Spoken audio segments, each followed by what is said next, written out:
folks. Welcome back to yet another episode of Fresh Juice, an indie game podcast. I am your host, Tommy Fresh, and joined as always, it is my other host, Maddie, the Juice, the Kid, Compton. What's going on? How are you?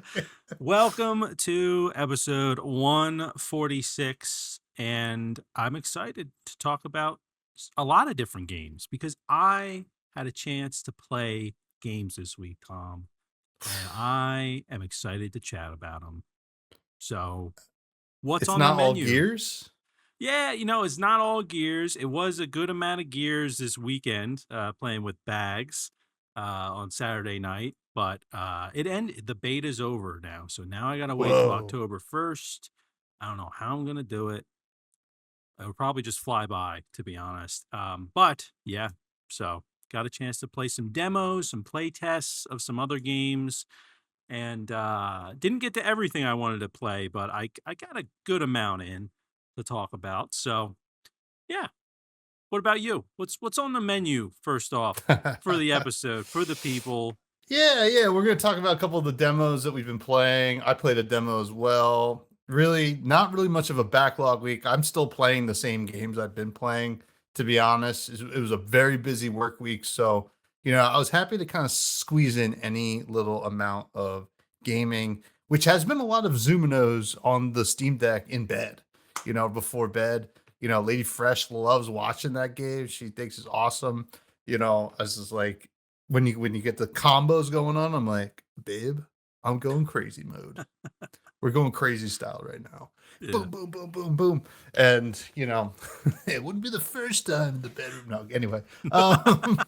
Anyway. But, it's been a good time. I've been playing a lot of Wild Frost as well. But I talked about all that last week. But, hey, we do have a good episode. A couple notable releases coming out as well. And then a little bit of news. And then, of course, listener questions and a rec room. It's the same thing every week, but we always switch it up in a way or two based on the content of what we're talking about. Anyway, let's catch up first. How you doing? Busy weekend, huh? Yeah, busy weekend, for sure. So for those who don't know, Baby Juice turned 1, and we had a little party, a little get together, which was fun on Sunday. You were there as well, Tommy. Thank you for helping set up and bringing the beer as well, and hanging out. Yeah, it was a great time. It was great to see Baby Juice get a lot of attention, and she got to try cake for the first time, which was fun.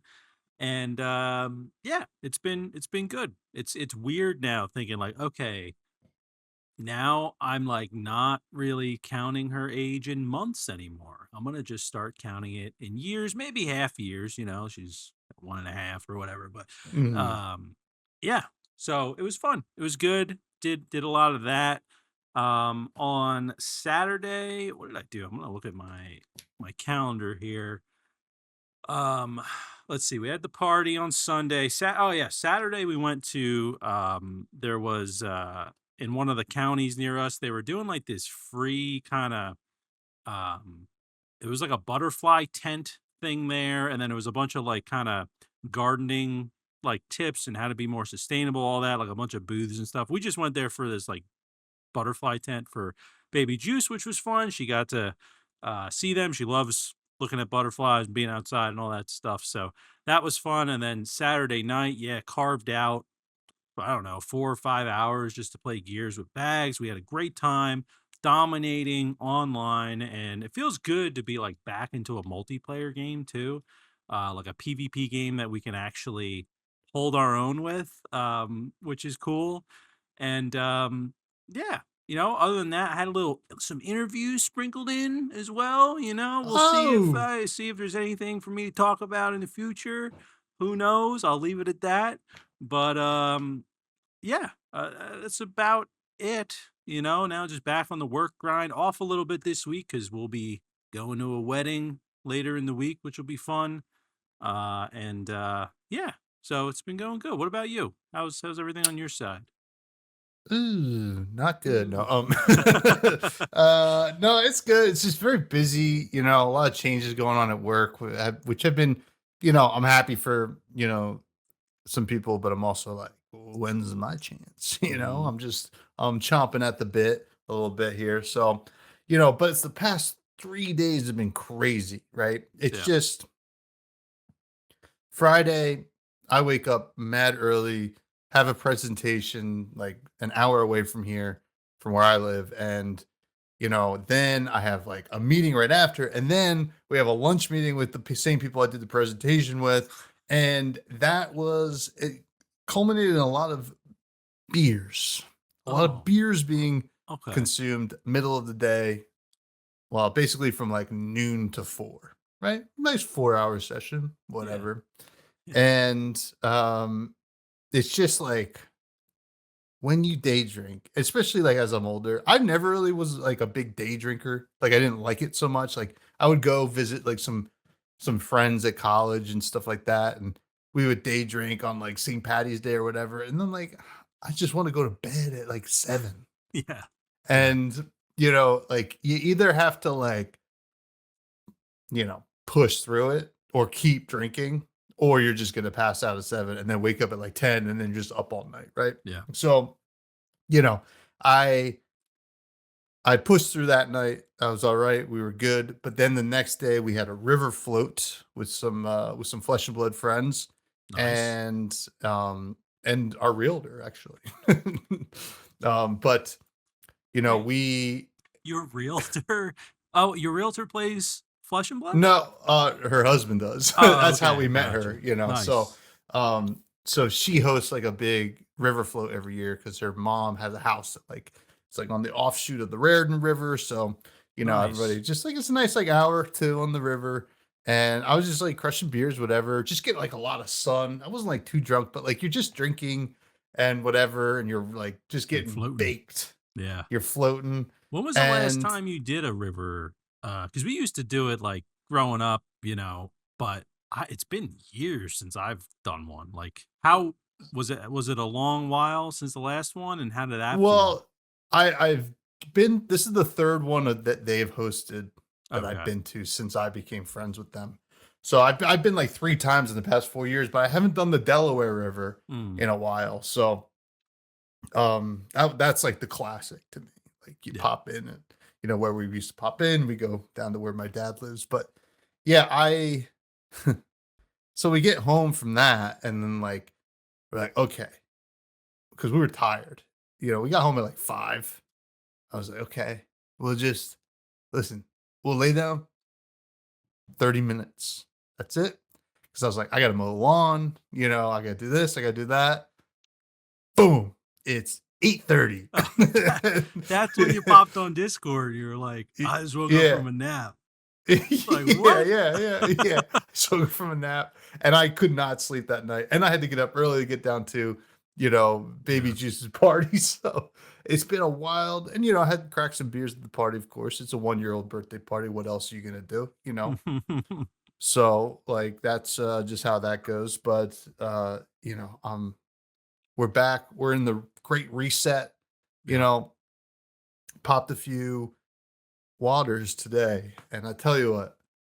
There's only one thing better than a water, and that is Discord. Yeah, that's true. That's true. Anyone who's out in the desert knows it. All right. They're Knows it. looking for water. No, they're looking for Discord. Discord. So check it out. We have one. It's in the show notes below. It's a good time. So Yeah. yeah, Yep. It's true. And the Discord will never be contaminated because now we have a we bot get the honeypot. Yeah. honeypot in there, unlike water, which can be. Shout out Flint, Michigan. And Yeah. it just yeah. So join that Discord, get all up in there, and ask us some questions. I post every day that we're recording. I will Hmm. tag the juice heads in there and I'll say, ask us some questions. So even if Oh you yeah. forget to ask questions, we'll remind you to ask them. You throw them in there, we'll answer them on the podcast. Boom. You gotta love it, folks. You just gotta love it. Do you have a juicy take this week? I do. I do. I don't know how juicy it really is, but it's Okay. more of a it's more of a request to the gaming industry as a whole. So, first off, let me lay a little bit of the groundwork here. So, Hmm. for those that know, I've worked with Jester before. They, have different campaigns for different games. You can post videos on those games. You get paid for it. Great. But there's a gap. There's a major gap, not just with Jester, but just in terms of Steam in particular, where they have the wish list feature, which is great for indie devs. It's something we pay attention to. We use it all the time, right? When we want to make sure we know when a game comes out or a game goes on sale, you add it to your wish list. The problem is there is no real connection with working with like creators or people promoting your game and the number of wish lists you actually get from them promoting your game. Mm. So what's happening right now or has been happening is that let's say there's a video posted on a game on TikTok. Typically, right? I think you could probably agree with this. Like, you see a game, you immediately go to like Google or you go to like your browser or the Steam app, and then you search the game over there. And then you add it to your wish list. There's no way for Steam or that developer to know, oh, you saw this TikTok video and you wish listed the game. There's also an issue where if you do happen to link to the game in your TikTok video or YouTube or whatever, you click on it, it opens up the TikTok browser to the game. You're Hmm. not logged into that. There's no way for Yeah. you to like add it to your wish list. So there's an issue right now where I feel like, and I'm kind of honing in on the indie game side of this, but it does affect every game, obviously. But it can be really hard for indie devs with extremely limited budgets to know where to allocate their money to help grow their game. So if they're reaching out, let's say to 10 different creators, they all, all these creators are going to be posting videos during this specific time. They see their wish list go up. That's great. But then you don't know which creator actually helped generate more wish lists for you. You don't know which video and format work best for your game because you're just kind of seeing wish lists grow because they posted videos, unless you're staggering it where it's like one creator is going to post this week, one the next week. That doesn't really typically happen. So I think there needs to just be a better system, whether it's integrating Steam, and I'm just focusing on Steam because I feel like people typically use the wishlist feature there more than on like PlayStation and Xbox. But there's got to be like a direct integration into like TikTok and Instagram and YouTube where if someone's promoting a game or even just playing a game and maybe not even like, they're just live streaming it, there should be a way to like tap on it so that you can go and wish list it directly off of TikTok. And then that way, that data gets sent over to Steam and to that developer and publisher so they know, oh, it came from this wish list, came from this video or this creator in general. They do it for books, they do it for music. I've definitely like on TikTok, like if I see someone talking about a book, there's a little icon there for the book. You can tap it. It opens it up like in the TikTok shop. You can just buy the book there directly. They do it for a lot of things, but for some reason, games is like it's like forgotten about. And I feel like some of this is on the platform side, and some of it has to be on the Steam side as well. Like maybe there should be some sort of um, not a creator code system, but something like that on Steam, where if someone went to wishlist something, they could put, Tommy Fresh as the creator, and then that person knows, oh, or that developer knows, oh, Tommy Fresh sent me this wish list, right? So this is really just like a big PSA that like right now, sure, it's great that there are some campaigns on Jester. It's like these indie devs are they have like a $30,000 budget. Like they're trying to really grow their game, but it can be hard to know if the next time they go to do that, what they should be focusing on. So I think it would really help indie devs grow if there was a better connection between promoting the game and actually wishlisting the game. Right now, it's just too disconnected, and someone's got to do something about it. I don't know if it's TikTok, YouTube, Instagram, or if it's on the Steam side, and maybe they got to do something else over there. But I'll say, even just from my side of things, just for like a consumer that goes to wishlist the game, it can be a pain sometimes to like have to, oh, okay, I gotta open up the Steam app. Oh, it's not loading, like I gotta, I'll remember to wishlist it later, and then it just doesn't happen. So not really a juicy take, but more something that like I was talking to some other creators about. And it's a real issue right now. And it affects obviously larger developers, but it really affects indie developers that have these small budgets and they don't know where to spend that money, or what'll work for them. So that's my message to the world. If anyone's listening that can fix this, fix it, because it would help. So anyway, that's my take. I disagree. No, no. I think it is interesting. Basically, I don't even know. I think as devs have less access to like marketing data, right? Like that's just kind of what we want to fix here. Like I think like it'd be nice to, like that the creators kind of like get the kickback, but like it also it would solve the other problem that like devs might not understand how people are finding their games or where they're coming from, one thing Yeah. or the other.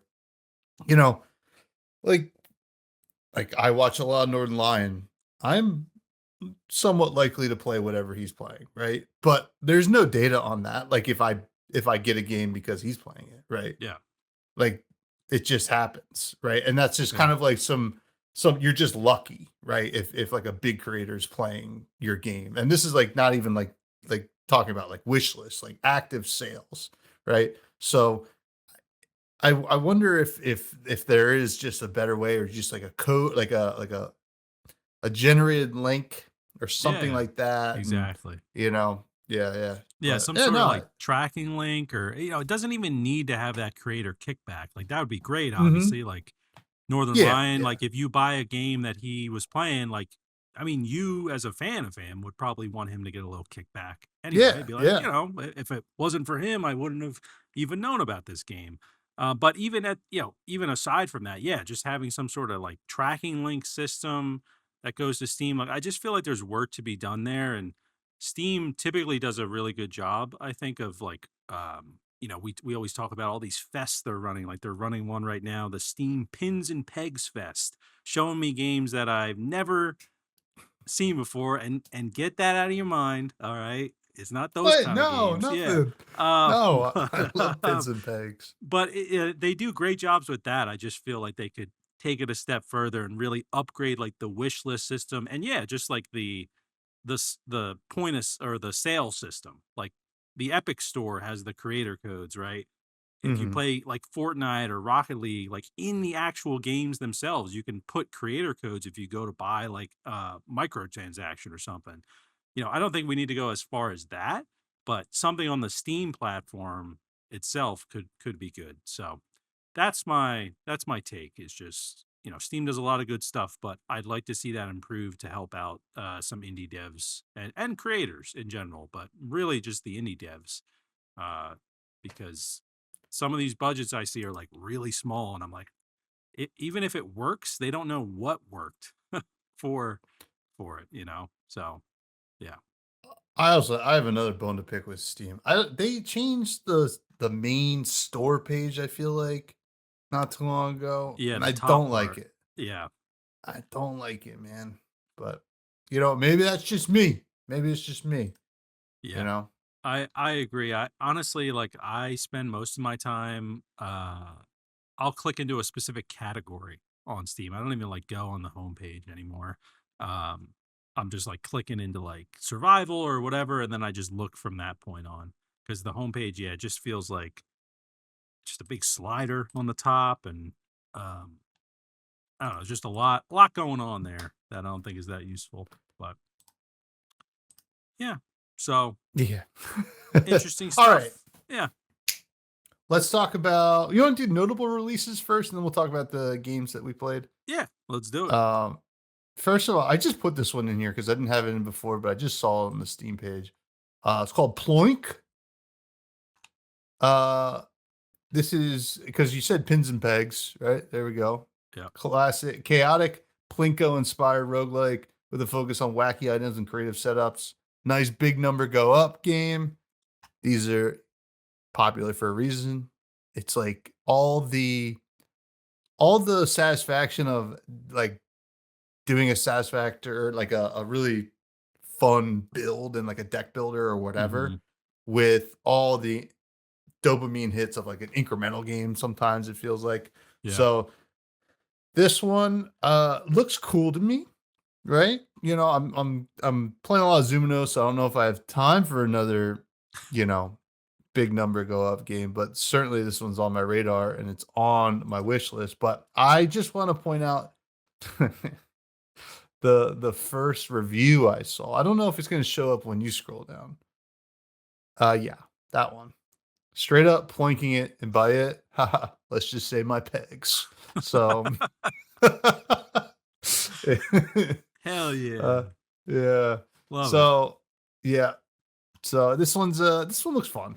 It does. Yeah, there's actually a similar game I'll talk about a little bit that I played a demo of that's part of this fest as well. That is Plinko inspired. And yeah, it's another number go up game. We'll see. I feel like with all these games that are coming out, that are like number go up, I feel like we need a central game that connects all the games, and then you kind of like the number goes up all together somehow. I don't know. Like like it would be kind of interesting. I don't know how that would work, but I mean, uh eventually they're just gonna start saying Balatro like, right? I would Or say so. something. Yeah. Yeah, yeah. I mean, popular user defined tags, we can get it going. With the juice heads, we just keep Balatro tag, Balatro like tag, something like Yeah. that. Kind of wonder if that already exists, but I guess not. But anyway, yeah, no, it looks cool. Fun name. It definitely feels a little like not unfinished, but just like a flash Janky. game kind of thing. Yeah. Yeah, kind of vibe to it. So the other one I'll talk about in a little bit is pretty polished Oh, looking, which is really? cool. Yeah, so we'll check that out. But any other notable releases you want to call out? No, I have some other ones, but I just had seen that one. I threw it in the notes because I was Okay. just like that comment made me laugh. Yeah. And I was like, but yeah, what is Alien Apocalypse and why is it the thing I was most afraid of when I was a child? Well, that second one we'll have to unravel over the next few episodes. But this one I just kept seeing pop up because it was a Project Zomboid like game, and I know that Mm. game's really popular. But this is an open world sandbox survival game, of course, but it's alien focused, and I've heard that it's good. You're scavenging for resources, crafting, play solo or co-op. It's coming out August 21st, so just in a few days in early access. But I have seen some people, I think they played the playtest for it, and they were really liking it. So anyone out there that's in the Project Zomboid, this might be another one that you want to check out. I don't think it's as in depth from what I was reading as Zomboid, which is I think hard to do at this point. But um, I don't know, these kind of isometric survival games I'm always kind of interested in. The only reason I never really got into Zomboid is because I feel like it's too hardcore for like what I want to do. But this one might be more up my alley, so I might give this one a shot. Um, but yeah, heard some good things about it, so there we go. Yeah, I know our buddy Pat was playing some Zomboid recently. So Oh he was saying yes, yesterday. yeah, But yeah, this one looks cool. I think so. See? yeah. Um, Another one I threw in here was it didn't come out this week, but I figured I'd throw it in here because I don't know if we covered it. It No, we came out didn't. okay, like 4 days ago, but it's got mixed reviews right now. It's called Wild Blue Skies, and apparently it's kind of like the reimagining of Star Fox, the Star Fox game, and people were actually saying they like this more than the new Star Fox, Yeah, yeah. um, because it kind of has I don't know more than nostalgic vibes to it. Mm. But yeah, I know it has mixed reviews. I'm not really sure why it does. I haven't dove into those reviews, but I just wanted to call it out because I saw a lot of people streaming it and seeming like they enjoyed it. So yeah. I think people are seemingly everybody's a little bit tired of the same thing. It's like eventually we're gonna just have to make a new Star Fox, right? Yeah. Like Nintendo or somebody, right? Like because like they're like people are saying this is like a rehash of the same thing. Like I get it. Like I think Star Fox is a really cool, you know, like IP for sure. But Yeah. like also just like these kind of dogfight games are really neat. But like it's gotta evolve at some point, right? And Nintendo's not doing it, but I guess indie devs aren't doing it either. I don't really understand. So, but this does look good Yeah. though. This looks like super polished. Yeah, this to me, like this is the art style at least I was Yeah. expecting with a new Star Fox. But I agree. It's one of the I'll talk about this actually a little bit in my rec room, but like it's getting to the point now where like not just indie devs, but like modders are doing what Nintendo isn't doing. And I'm hoping it ends up putting a lot of pressure on Nintendo to actually Mhm. deliver on some new ideas. We saw it kind of with like Pokopia, which was, Yeah. a newer idea, but I feel like Nintendo, though they almost have this mindset of like, we're gonna do something new every 10 years. Like so we might not see something as new as Pokopia for a while. But I'm hoping like Power World and these indie dev games and then the mods also like put pressure on Nintendo to actually do something new. Um, but yeah, I love to. I feel like Star Fox. Like, give me like a open world exploration game with dogfighting too. Mhm. Give me like I don't know, a roguelike dogfighting kind of game with Star Fox characters, more co-op. There's so much you could do, I feel like with Star Fox. It's not being done. Maybe some like deck building elements. Yeah. Yeah, maybe, Balatro like Dude, yeah. we haven't seen like a Nintendo deck builder yet, right? No, I can't. I mean Pokemon the in real life, Oh, but well, yeah, yeah. Well, but not like no. not a TCG. Yeah, yeah, yeah. Yeah, yeah, yeah. No, I don't think we have. Although I Yeah. guess like in a way, Pokemon TCG on the Game Boy was a little bit, and I'm pretty Yeah. sure there's a Yu-Gi-Oh game here and there as well. But like we Yeah. haven't gotten like the modern roguelike deck builder kind of thing going on. It'd be interesting to see from from everybody's favorite, um, you know, Nintendo. But I would Yeah. want it to be more like Smash, where they're just like, you know what? Here's all the IPs in there, and like here, there's a bunch of different decks you can kind of build. But Yeah. I think also that's uh I was having a conversation with someone on Twitter not that long ago about Mario Kart World and how like the name Mario Kart World makes you think it's going to be more like what they did with Smash, bring in like other IPs and stuff, and mm, like that's what that game should have been more of, rather than it focusing on like the open world aspect, which I don't think anyone really like. I played it as like a novelty or like to kill yeah, time. But yeah. the best thing that game did, in my opinion, was like Knockout Tour, which I Oh feel like yeah. could have existed in Mario Kart 8 to some extent. Mm. But anyway, yeah, I just feel like yeah, there's an opportunity here to do what Smash has done because obviously that was really successful. Um, but I don't know. Give me Star Fox 99.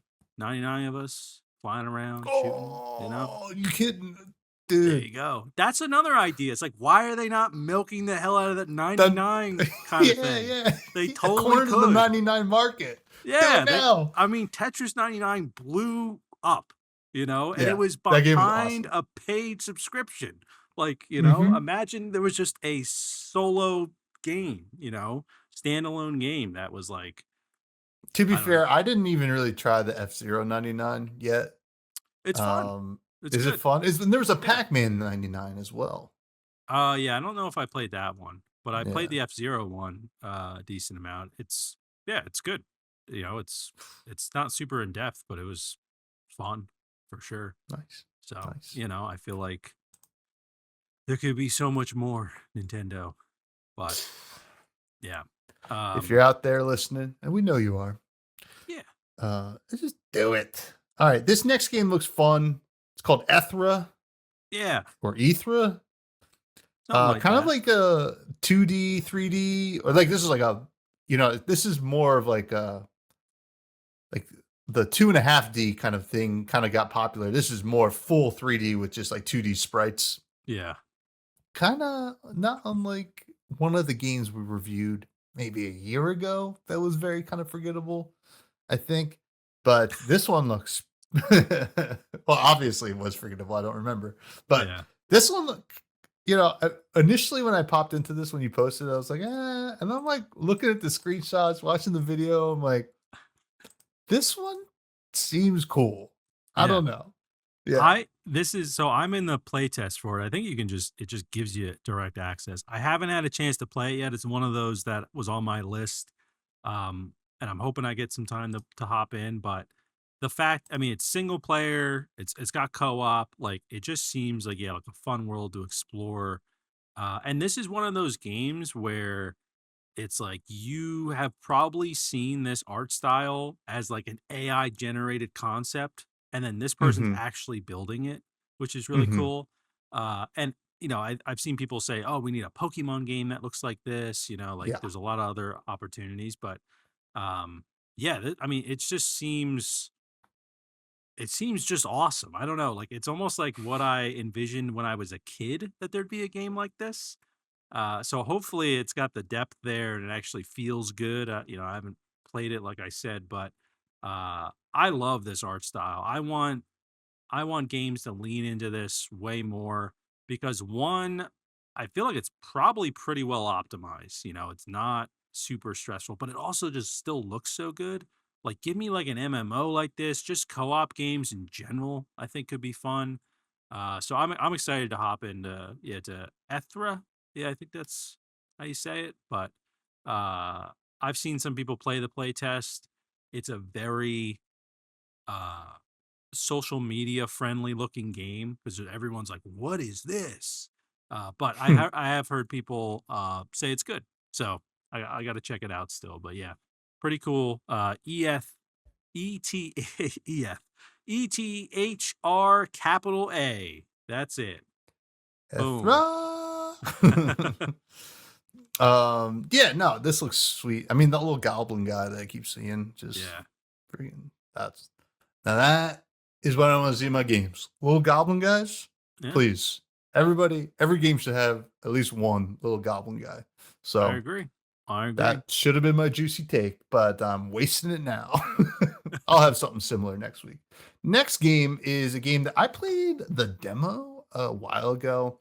I was like I thought it was fine, but it's out now, and I think people are really loving it, and I'm seeing a lot of positive feedback about this game online, and it's kind of making me want to hop back in. It's on sale for under $10, which is pretty cool. But this is a roguelike turn-based like inventory management game, which if you're into that thing, I think this was pretty fun for what it was. I just wasn't sure if I really could play a full experience of this, but maybe it's worth it. This seems to be what some people are saying is a little bit of a gold standard of a way you can make these games very fun. So yeah, Yeah, I played it's called Loop Bound too. yeah, Uh and I think I played when you did maybe too.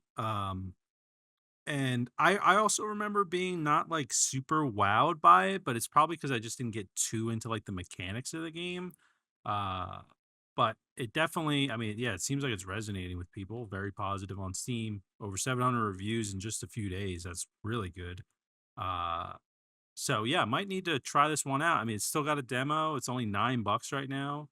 35% off. But Tom, can you fit in another game right now? that's actually a really good question. Probably not, but no, I definitely can. I mean, we're powering through Zuminos. I want to unlock everything in that, but Yeah. and then Wild Frost is just on my phone as well as Balatro. I got my phone games. Hey, you know what Uh, just came to? I don't know if it's on iOS, but I know it's on Android. Hell Clock is now on Android. oh, Yeah. it also just landed on my phone. What? Dawnfolk. Oh, okay. I don't know if it's on Android, but I'll I had check it out. pre-ordered it. I saw it in the App Store. I popped it open. It looks really good, and I haven't played any yet, but like went through the menu. I'm like, oh, this is working pretty nice. Yeah. Can't wait to pop in for some games soon. Hell So yeah. that was one that we really liked a lot, and that was a solo dev. So good to Yeah. see them uh get on the App Store and sell more of that game. What's next?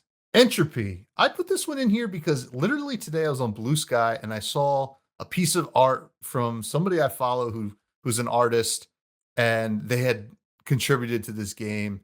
And listen, I never play a lot of these like PS1 era like JRPGs, but this does look kind of cool. Like if you're into that vibe, if you're into that like era of um like RPG games. This is a Yeah. turn-based, but like the open world aspect of this looks really neat.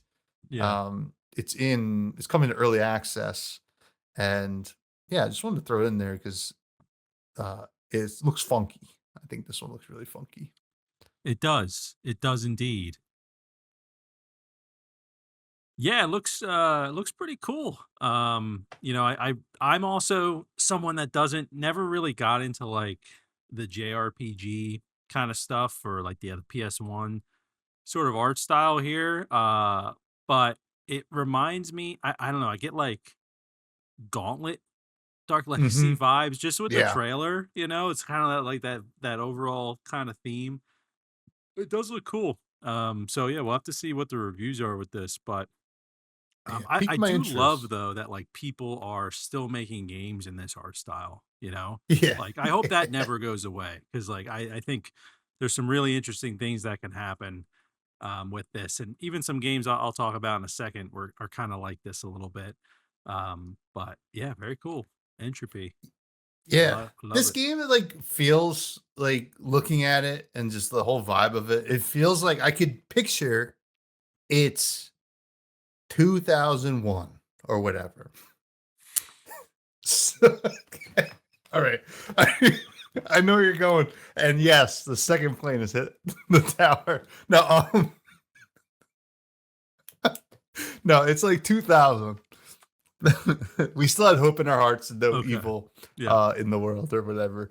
But you go over a friend's house who had the PS1, right? yeah, You know, we had N64, your one friend had Sega, and then you go over to the friend who had the PS1, and they're like, check this game out. And you're like, this is crazy. And yeah. you never played it ever again because you didn't hang out with that person. You had a PS1 and you wanted to hang out with the N64 kid. But no, but that's just like I could picture it. Like I was Yeah, in their room and we played it or something like that, which yeah. is cool. So You know yeah. what was like crazy too? I feel like back then, I mean, it still happens now, but like I ever kind of think back then when I went to the house with someone who had Sega or like a console I didn't have. I never thought, oh, I wonder if this is on GameCube too.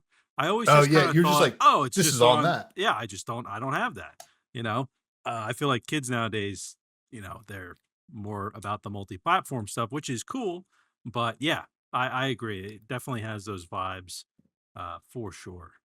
It was like a novel, like it was a novel thing. Like we knew Madden was on everything and stuff like that, but like it was like a novel thing that like Soul Calibur 2 was on the three different consoles and had different Hmm. exclusive characters. Like you got Link, and then for whatever reason, Xbox got Spawn. And I don't even remember what PlayStation got. But yeah, those are the days. I miss that a lot. But Yeah, yeah. let's talk about some of these demos. Let's do it. You Um, played Wild and Chill. I did. So I got notified thanks to the Steam Wishlist system that Wild and Chill, the demo came out for it. Now, for those that don't remember, we reviewed a game a bit ago called Cast and Chill. This is from the same developers. That was a cozy kind of fishing game. This is more of a cozy, kind of woodsy survival game where you are, and I didn't play a ton of the demo, but I played enough to kind of get the gist. And you're essentially, it's a left and right kind of game, whatever you want to call that. I don't know what that's called, but you're not going like, it's not three-dimensional, it's just two-dimensional. And you're walking along, picking up rocks, sticks, whatever you can kind of find. You got a dog companion with you, just like in Cast and Chill. And your goal is to essentially just survive. So it's a lot different than Cast and Chill, where Cast and Chill, your goal, I'm going to upgrade my boat. I'm gonna upgrade my fishing rod, catch new fish, go to new areas. This one, from what I've seen, is more, or from what I played, you kind of start out by, all right, I need to make a fire, I need to get warm, I need to build a bed, a little shelter. There is some like hunting aspects in it as well. But the real focus here is like on the survival, and then there's a whole crafting kind of menu where you can pick up stuff and craft different things.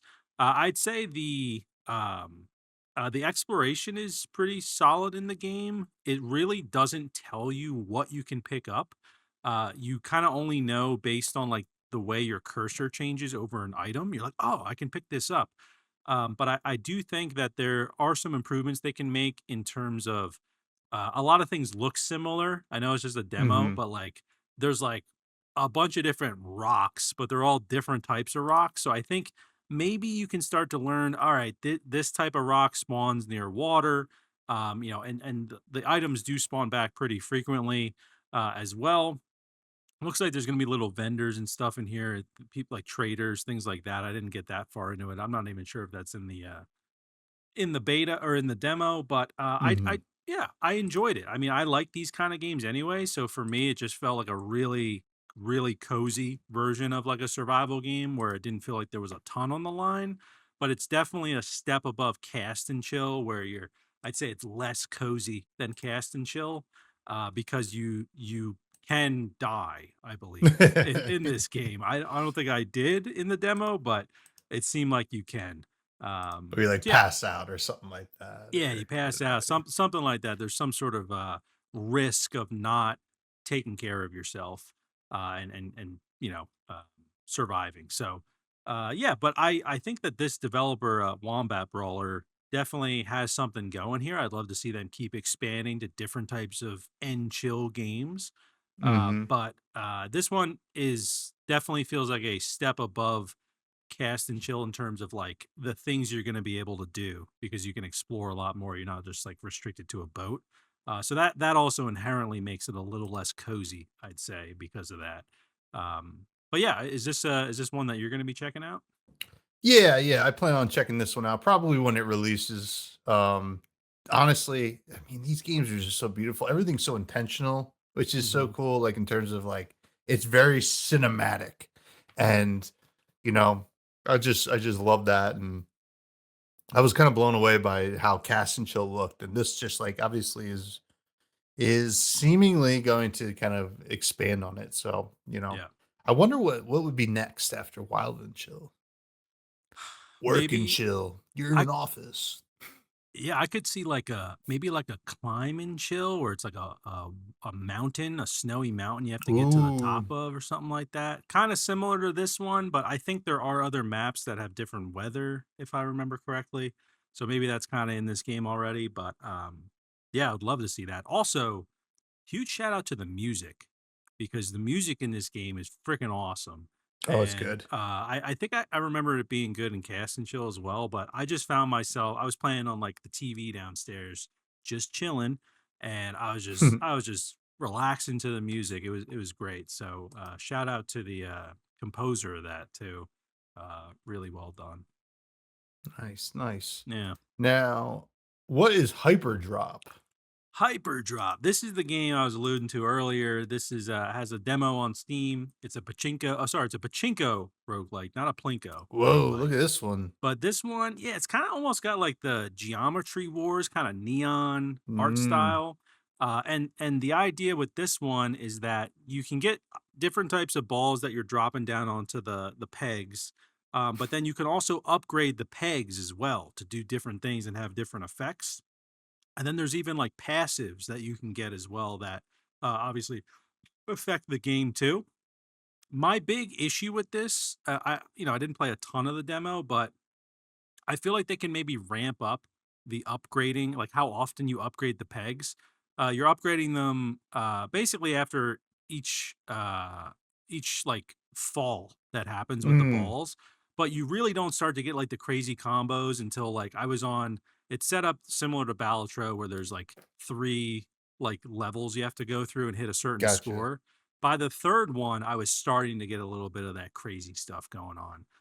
Mm, But the first two is like sometimes you drop the ball and it just goes, it doesn't hit anything. And you're like, oh my God, like I need more like cool effects to happen on the pegs here. But it's I think it's worth trying the demo at least because it is pretty polished, feels pretty well made. I don't know if it's something that I think is gonna be like super successful because you you don't have a lot of control, obviously. Like you're just putting where the pegs are. You're choosing like a different ball to use. You can swap them out. You can even use like I was dropping like bananas, so they kind of bounce a little weird. But once it's fallen, you're just kind of watching, you know. And I feel like eventually I'd be like, all right, I'm not really doing too much in this game, but yeah. But so far the demo does have me interested in kind of learning more. yeah, I mean, this you're kind of speaking to some of my issues I have with like Billionaire, which I did love that game, right? You know, it's another Pachinko roguelike, but like there's just some RNG that like doesn't feel good, right? Like, you know, if you get bad RNG in like a card game or something like that, you're like, well, you know, I just didn't draw the right cards. But like when you're like, wow, it just didn't bounce the way I wanted it to, you're like, Yeah. oh man. So like it could be a little frustrating, but this one does look super polished and like a lot of fun. So Yeah. and keep an eye on it. Yeah. Keep an eye on it. Now, we talked about PS1 era games. I played, I guess this is probably like kind of a PS1, maybe more. I think this is closer to a Sega era, Mm. like dungeon crawler. You know, this is has Golden Axe vibes. This is Dungeon Lurker. We talked about this, but the demo's out now, and I think it's like a lot of potential here. This one like really brought me back to. I had a cousin, like kind of a cousin. It was like my mom's stepsister or something like that. But like Dean, he lived in not too far from you know where you grew up, but he had a Sega, and we would play Nice. games like this, right? And this one is pretty sick, I think. I played a couple runs. I just like I'm not very good at it, but like there is something here that just kept making me want to come back. There's like a decent amount of skill expression though, Mm. which I was not ready for in the demo, which I do enjoy. I'm like, oh, I gotta be like good. So aesthetically, it's just so cool, right? This is just like a really sick looking game, and you know, it's a nice little Golden Axe like side scrolling, not side scrolling, but like semi side scrolling, like beat 'em up kind of dungeon crawler. So Yeah. I'm enjoying Dungeon Lurker, the demo. I'm looking forward to the full release. So you're saying you would say that this is more of a beat 'em up feel than like a fighting game kind of feel, right? Yeah, yeah, yeah. Okay. This All is right. yeah more of a beat 'em up. Like definitely the mechanics are closer to like Absalom, right? Yeah. But this is more the vibe of you know that Sega era Yeah. versions of these games. But the coolest thing about the demo is you like pause and you come out and you're in like a room looking at the TV. And then Oh, is that what yeah, this like is? that. That's what that is. And Oh. then you can open up the booklet, like the rules and Oh. instructions. And they like curated, I think this artist called Plastaboo, who, you know, kind of like makes like weird kind of creepy pasta style art, Yeah. did the rule book. So Really Very sick. cool. Just like very intentional. I think this one, is going to capture a lot of people's, kind of attention based on how they grew up and what they played. Yeah, this is really sick. Oh yeah, there's some of that kind of Hmm. manual there. Yeah. Um Very cool. I'm kind of wondering, have they worked on anything else that we have Nothing we seen? played, but I Okay. think that Dawn of Monsters or whatever had like decent reviews. Yeah. This is another, I think, beat 'em up style. Yeah, Yeah. interesting. Yeah, because they've never I was curious if they've done anything in this sort of art style before because I feel like it's just so I mean, it looks so good, like I was getting like the he is coming kind of vibes Hmm. from it as With well. the And I was like, scan lines. Yeah. yeah, yeah, exactly. And just the way the lighting is and even just like the UI, things like that. So yeah, I'll have to check this one out. Looks pretty dope. Do you know how much of the demo did you play? Like, is it a long demo? I kept dying, but Okay. I think that you can play a decent amount. I'm not sure exactly how much, but you can get a pretty good feel because it is a roguelike. So, like, you have a base area. It feels like it's honestly just the game, and then there, like, when you go to the base area, a lot of things you can't interact with yet and stuff like that. But Okay. Gotcha. um, yeah, yeah. So it's interesting. Sick. It's a very interesting game. I think I love it, right? Like that's the thing. It's just I want to wait till kind of like it is released because I feel like this is a game that you want to pour some time into, like to get good at it and like kind of get the vibe of it. Yeah. But I don't want to do that with the demo because then I'm gonna be like, I put all this time to the demo and now I gotta wait till the actual game comes out and then I'm gonna have to do it again. So, but I got a little taste for it with Yeah. the demo, and that's like perfect for what this game is. Awesome. Yeah. No, that's sick. Actually, it looks like the demo is time limited too. Oh, So I'm gonna have to get in there soon. But yeah, it definitely seems right up my alley as well. I wanna check it out. I feel like I had the same thing happen with in terms of like playing the demo too much with like 33 Immortals, where I feel like I mm. played the demo or the beta or whatever a lot. And I bought the game on Steam, and I feel like I've only played it Oh, once same. since I bought it Yeah, on Steam. But I yeah. want to play more. But I'm also just Hmm. like, I played a lot. But yeah, it's Yeah. um yeah, I totally get that. Um, I also did hopping out of the demos here. I did try two different play tests that are going on right now. Um, Scramble Nights, which is a game that actually pivoted. They originally were going to be kind of this. It's almost like the remaster for Link's Awakening kind of art style. Oh. It's a Zelda like game, and they originally were going to have it be like a big battle royale. And then Mm. they announced that like, oh, they kind of were like, that's not the thing anymore that people care about. So instead of investing a ton of time trying to make a battle royale, they are now calling it an MMO light action RPG, where essentially you and some friends can get together and go on like Zelda adventures and missions and defeat bosses, things Oh. like that. There's a little hub area where you can see other players and stuff and change your like cosmetics and all that. I played a little bit of this. I will say in like the hub areas, there was like a lot of people speaking like I don't even they were speaking other languages and like terrible mics. It was just kind of one of those situations where I didn't know how to mute them. So I just went into a game as quickly as I could. And once you're actually in there, it does feel a little bit more like Zelda. Uh, but I mean, it's a playtest, but they have to definitely do a better job of like directing you on what to be doing Mm. because they just kind of tell you the controls, but I wasn't really sure what to do, where to go. But I think it's a really good concept for a game because again, maybe it's something that like people want and Nintendo's not doing it. Because I always thought it would be really cool to do like kind of a co-op experience with Zelda. And I think that this is the right sort of like Yeah. art style and like it lends itself to being a little bit more co-op friendly than if you were like trying to do like a Breath of the Wild sort of thing. So yeah, I played a little bit of this. It definitely needs some more time to cook. It's got a Q4 2026 release date. Um, but I think it's something that could be a lot of fun in the future. And especially if you can like play it on like Steam Deck and play it like mobile, I think it'll work pretty well. But yeah, Scramble Nights, kind of a cool concept. Yeah, we have the technology for like the best Four Swords adaptation Yeah.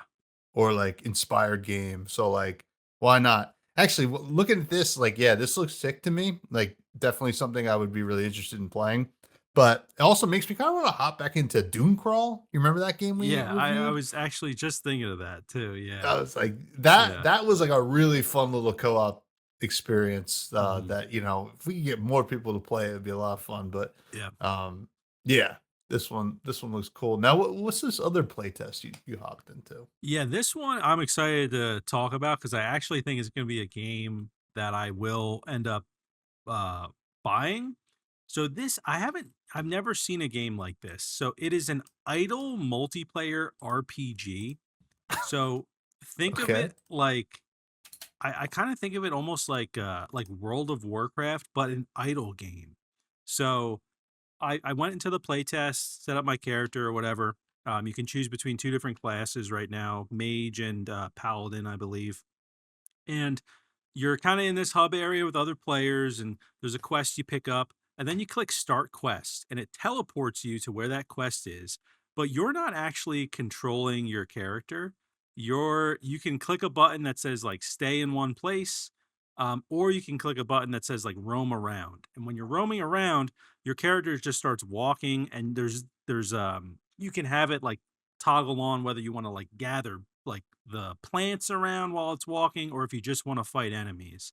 And so it my character at first, just kind of had like a basic kind of spell it was using. So anytime it would come across an enemy, it would just start attacking that enemy. It was like a wolf. It would kill the wolf. And then as you start to level up, you start to unlock other spells and other abilities. And the way it works is like on the bottom of your screen where your like hotbar is, where you would assign things, the order that you're assigning things is kind of the order that like they would get triggered. So like if you had something that was like, oh, it puts a debuff on enemies, right? Like it makes them weaker to fire. You would put that one first, and then your fireball spell would then be second, so that they would weaken them first, and then it would go and attack them. But what's really cool is that you can dive into like you can set up specific conditions for each of like those spells that you have on the bottom. So for example, I had a spell that I unlocked that healed me. And you can go into the like you click on the spell and you can click add condition and you can say when the hero, so me, is lower than 40% health, trigger this spell. You can also set it up so it's like when, if there are five enemies around within 10 meters of you, trigger this spell. You can set up specific things for bosses, and you can literally, as long as you have everything set up properly, like you can just throw it on the other screen and your character will just keep doing things. And then you can click, oh, I've got to turn in that quest, turn in this one. So I feel like it's a more idle version of like RuneScape in a way.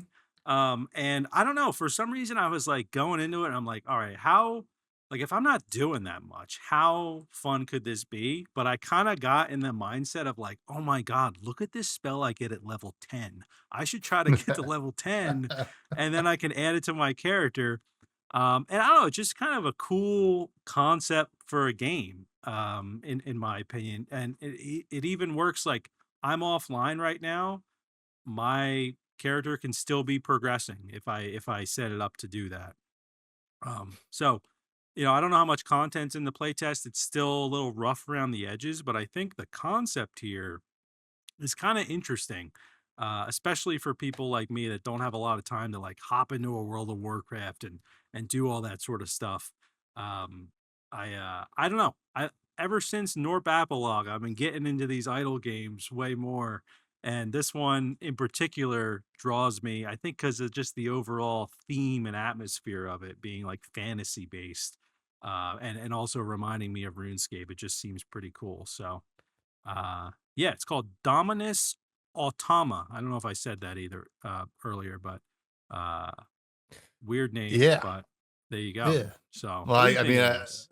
it looks pretty sick. I don't know, like, as a RuneScape enjoyer myself, I'm like, oh wow, it's like I don't have to click the crab every 5 minutes. Like,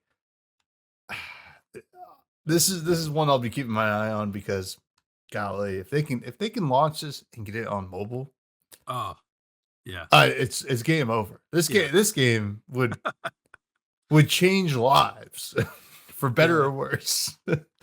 But yeah, no, this one would put some meals on some tables. You know what I'm saying? So That is for sure. Yeah, it's Dominus Automa. Nice. yeah, and this is also their first multiplayer playtest. I guess they were doing. You can play it single player, I believe, if you want to.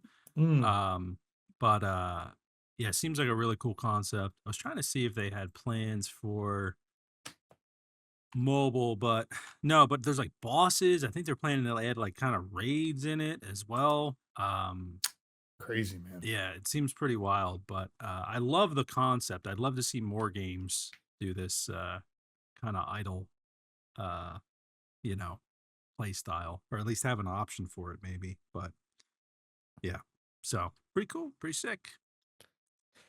Pretty cool, folks. Do you want to talk about this Devolver thing? Yeah, we'll talk about it a Yeah. little bit. Have you had a chance to check it out? No, I haven't. All right. Well, essentially, I just threw it in here because I thought it was interesting, but Devolver went public in 2021, and now they are planning to go private again. And apparently, it's just because they haven't been able to kind of reward their shareholders as well as they thought they could, which I think is just kind of something that's makes sense with everything that's been going on in the gaming industry over the last few years. So I don't really know what this means for the future of Devolver. I would imagine it means that they will take more risks now rather than taking less risks to try to appease the shareholders. But it does mention in this article here that it was a pretty strange decision for them to go public in the first place. So yeah, honestly, I didn't even realize they were a public company until I saw this. But anyway, they're going private again, and I guess we'll see if that affects any of their roadmap. Yeah, it'll be interesting. I mean, um, I think private is usually a little bit better because you don't feel like this external pressure to like make money for the shareholders and stuff like Yeah, that. Like, you can just do what you're doing, right? And you don't have to rush anything or it's like, it's like deadline or anything like that. So I it's both probably a positive thing yeah, long term. I mean 2021 was kind of like the indie, like it was like on the up. And then I think right after that is when we start seeing just all these different companies laying people off. So yeah. yeah, Oh, yeah. still We'll love see. Devolver.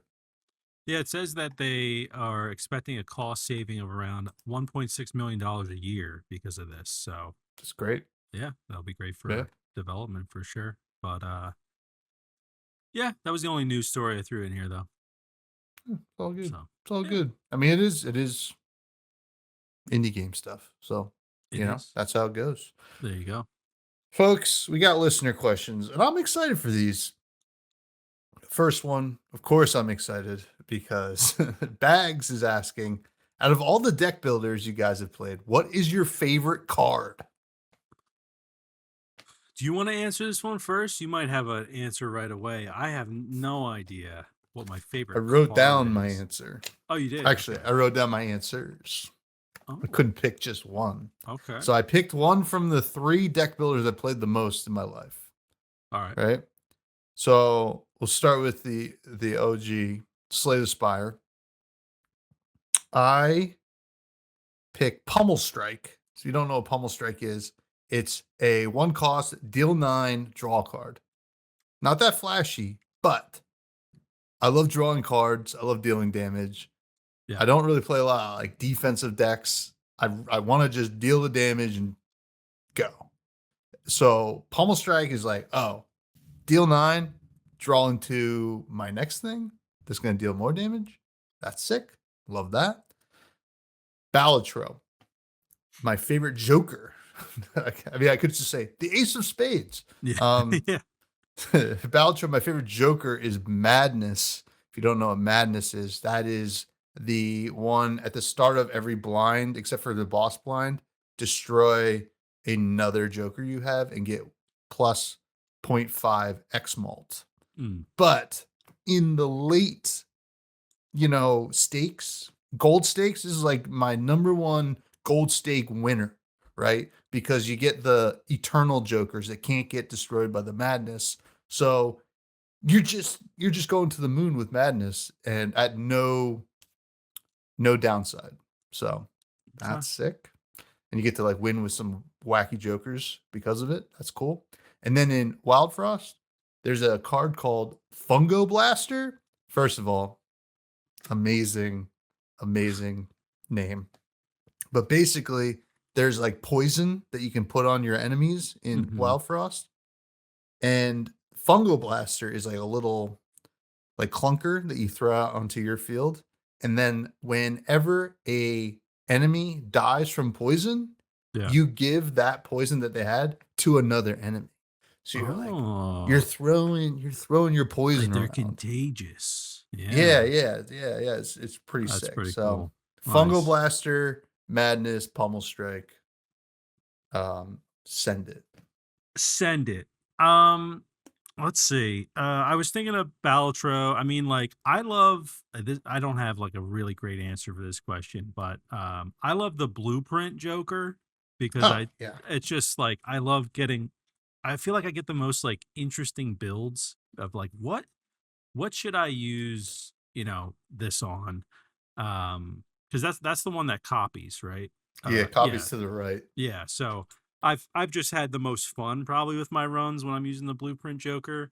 I was also the only other game I was thinking of was Nine Kings as well, because I just have so much. I can't think of a specific card, but I have so much fun with the Nine Kings is cards in that awesome. game, upgrading your troops and installing like new towers and stuff, and just like having them go to war to be like, is this good?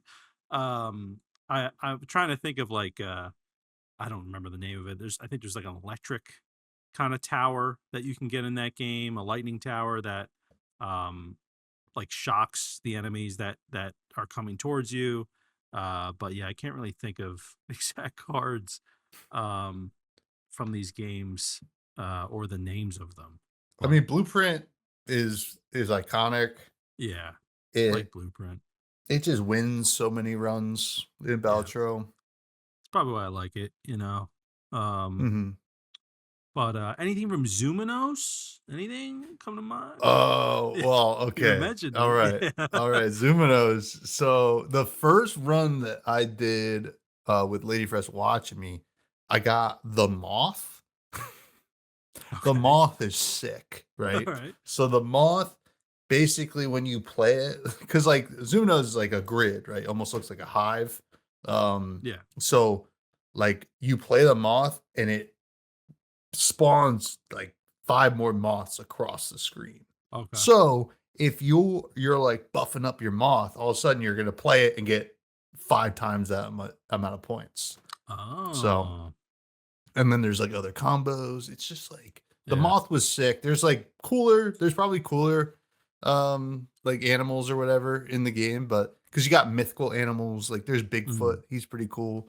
But the Moth is kind of got a special place in my heart. Okay. All right. That is cool. Yeah. Very cool. You're very good with remembering card names too.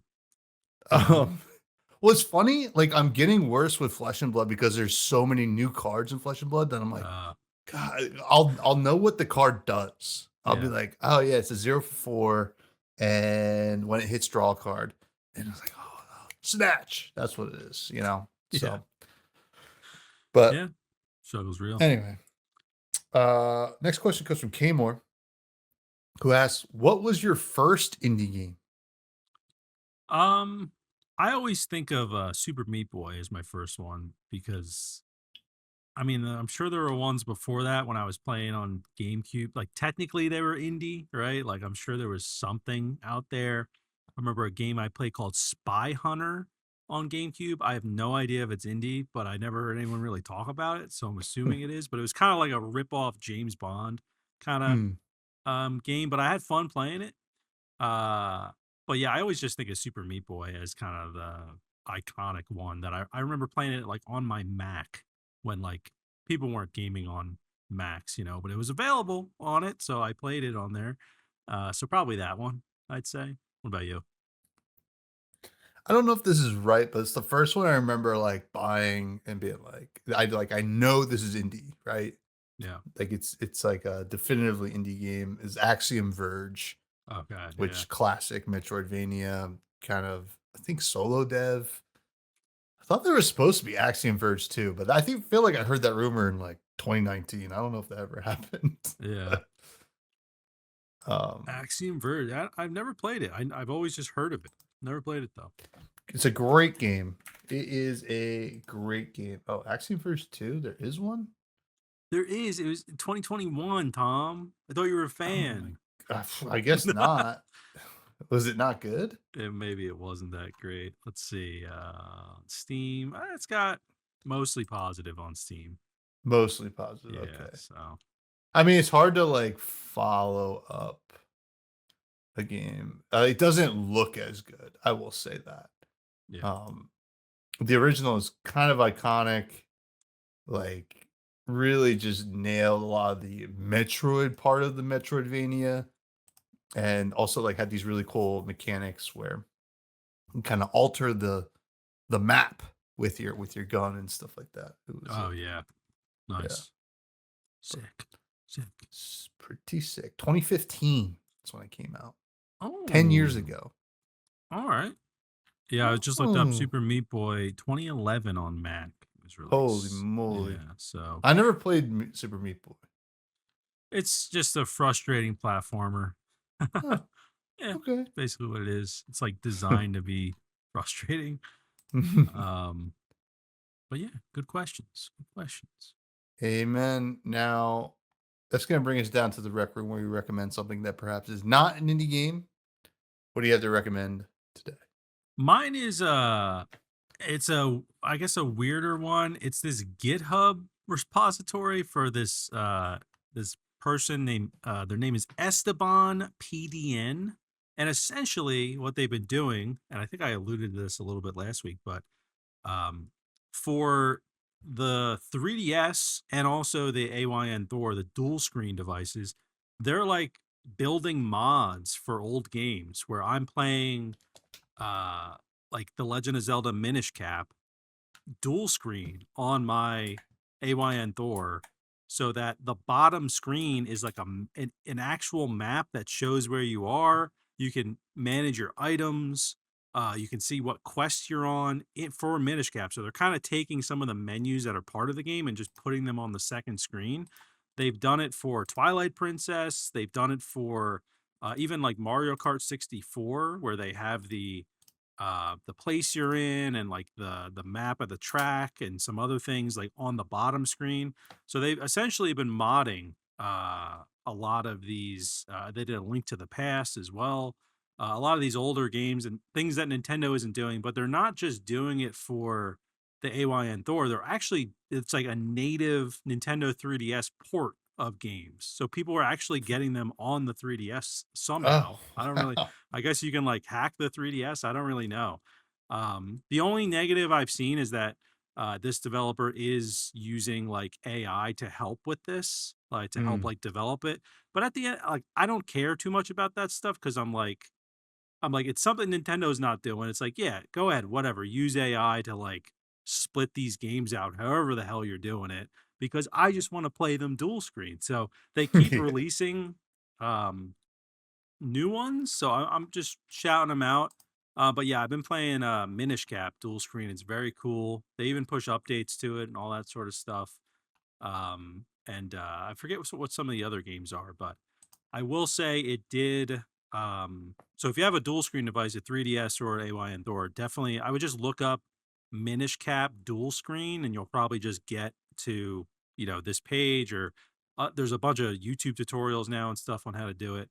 But this did get me to search for RuneScape dual screen because I was like, I want my freaking map and everything down there. That doesn't exist. I don't think it'll ever exist because it's an online game, and people will Yeah. probably. I know Jagex can be weird about like determining if something is a bot or not. True. So I don't think that'll ever exist, but I would love to see it for some more games. Um, for like, give me just like all the Zeldas that have that. I think that would be cool. Um, but yeah, so shout out to Esteban PDN for doing this and getting me to play some game. I'm sure there's gonna be a lot more coming, but getting me to play some games in a new way. Well, it's to the point now where I'm like, do I want to start playing this game or should I wait to see if there's going to be a dual screen mod for it? So I kind of like want to wait for that, but yeah, so pretty cool. Nice. Yeah. Nice. That does remind me, I just saw this on Reddit, but uh Gamma Emerald, the 3D Pokemon Emerald, entered like early access or whatever on itch.io. So I was like, that looks cool. I'm probably gonna play it because Yeah. I love Generation 3, and it's kind of doing everything that or Game Freak should be doing Yeah. with It, you Pokemon. you can even I saw people like you can change the perspective to a few different options, and then there's even like a first person, so you can walk around Pokemon Oh like in God. first person, which is just wild. It's like so Yeah. cool. People are doing I this wouldn't stuff. like that, but yeah, Yeah, that would be sick. yeah, Uh, but my recommendation is a movie. Didn't really like, you know, consume a lot of stuff this week.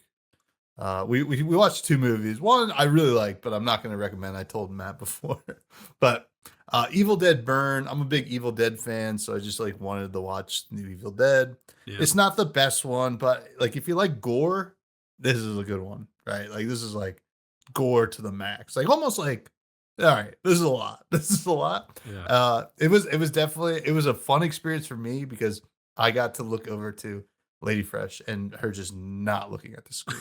Like like at least 50% of the movie. So Yeah. that was cool. So um definitely not anywhere near the best Evil Dead. Yeah. But still like campy enough that like I'm cool with it. So Yeah. as like a Evil Dead fan. So if you're into like the gory stuff, I would check out Evil Dead Burn. But yeah. Nice. Now, Yeah. do you like because Lady Juice will also like kind of hide her face a little bit sometimes during stuff or Yeah. whatever. Do you ever, because I do this and it's probably because I'm just an asshole, but I'll just be like watching. I kind of like will typically give her like the A-OK, like, oh, the scene changed or we're good. But Yeah. sometimes I'll be like, it's over, and it's definitely not No. over. You I'll be know, like, I oh, haven't done that, oh, but okay. I'm sure I'll do it eventually. I Yeah, mean, it's she just listens to this podcast. I don't know why I'm like looking like, yeah. can she hear me? Yes, through her headphones. Yeah. But yeah, no. Yeah. Yeah. It was a pretty intense one. She's bad with needles. So like Oh, okay. anything needle-esque or cutting open or whatever, Yeah. you know. So Yeah. It could be, yeah. it's tough to watch that stuff sometimes, because Yeah. you're thinking like, I don't know. What if it was me? Yeah. Like you're like feeling it kind of. Yeah, Uh, yeah. but yeah, I do remember there was an Evil Dead movie that we were watching. This was years ago when I was living at my parents', but we couldn't finish it because Lady Juice was like, it was like the one where the girl came out of the bottom uh, of the basement. She's like, Was it the old one or it was was it a the newer, remake of the yeah, it was the a oh remake. yeah. And as soon as that happened, she was like, I don't want to watch this anymore. I was like, okay, that's fine. And I think we skipped to the end. Dead by well, yeah, and the end's crazy too. Dead by dawn, Yeah. and Yeah. and then oh man, there's a brutal tree scene in that one where like the tree's like, you know, mutilating this girl, but hey, Nice. listen, Yeah. whatever. It's evil, you know? What do you want? Yeah, it's Yeah. evil. That's the whole point. But anyway, that's gonna do it for the show. You can all continue to find me on Blue Sky at Fresh Buds Pod. I have another podcast called Fresh Buds. You know, we're humming in season 2 with a co-host. Very fun. Ellie's awesome.